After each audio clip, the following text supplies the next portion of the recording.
And where would you use a RoxProx? Why would you pick actually a RoxProx card reader over a keypad reader?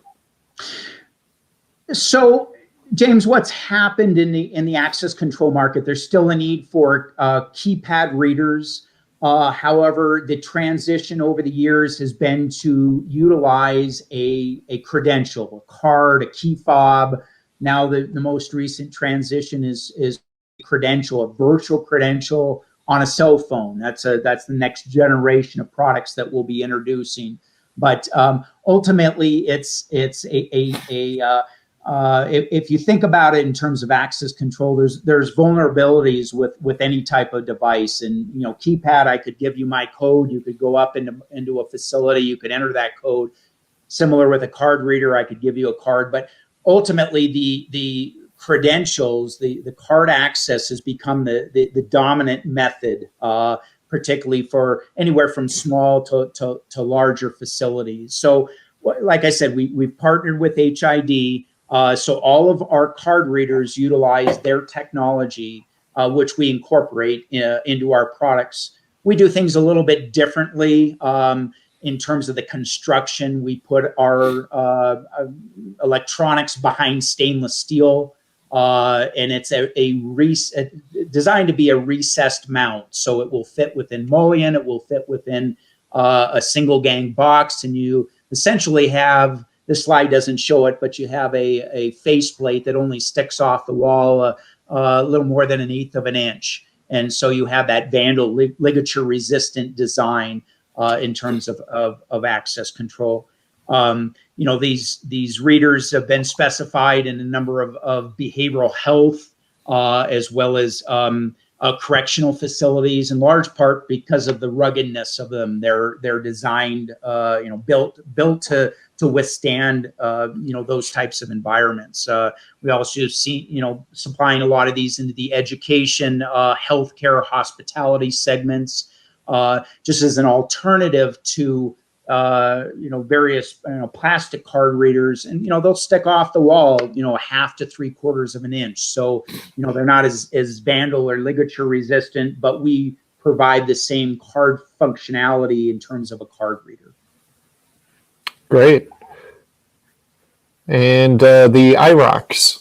So the iRox, they are we introduced these a few years ago. They are multi-technology, and they're smart card readers. So, the traditional proximity readers, although they're very prevalent in the market, a lot of exposure with them. HID introduced what they call iClass, SE, and COS. These are it's a higher frequency. It's 13.56 megahertz is the frequency that these readers communicate with, which ultimately there are more secure card formats to communicate with the card readers. So we introduced these a number of years ago. Again, same construction. Variations of face plates and things like that. But, ultimately these are designed for a higher encryption, a higher security type application. You see there's iRox. iRox Plus actually combines the high frequency, a reader that can read high frequency credentials in addition to the low frequency. You might say, well, why do you do that? It provides a migration path, an upgrade for different facilities that maybe have procs already, with the idea that they may want to add iClass or COS, Desfire, some of these other card technologies down the road. So they can this reader will still read the procs credentials as well as some of the the high frequency credentials to enable that migration path. Great. That's great to hear that you have that flexibility of the high and low frequency.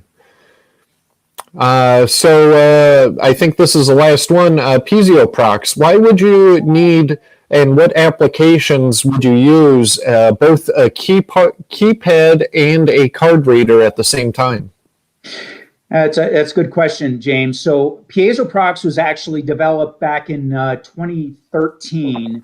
And it was essentially to solve a problem for the Sky Harbor International Airport in Phoenix. And at that time, that they had combination keypad card readers, and the issue was that I'm not sure whose they were, but there was jet fuel that were, from the mechanics' hands, that they, when they went to use the keypads, that were taking the numbers off the keypads. At that point in time, we actually were implementing a process in our production of these keypads where we use a laser marking process on the stainless steel.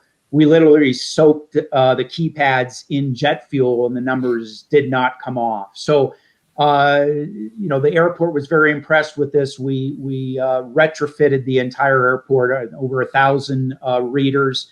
But to answer your question in terms of when would you need this, an airport is a perfect example. If there's a need for a dual method of identification in an access control system, because like I said, I can give you my PIN number, I can give you my card. If I give you both, but typically an airport, certain higher security applications, they're looking for a dual method. Maybe after hours you only need one or the other, but at certain times you may need both keypad as well as card in terms of gaining access. Great, great to hear all that.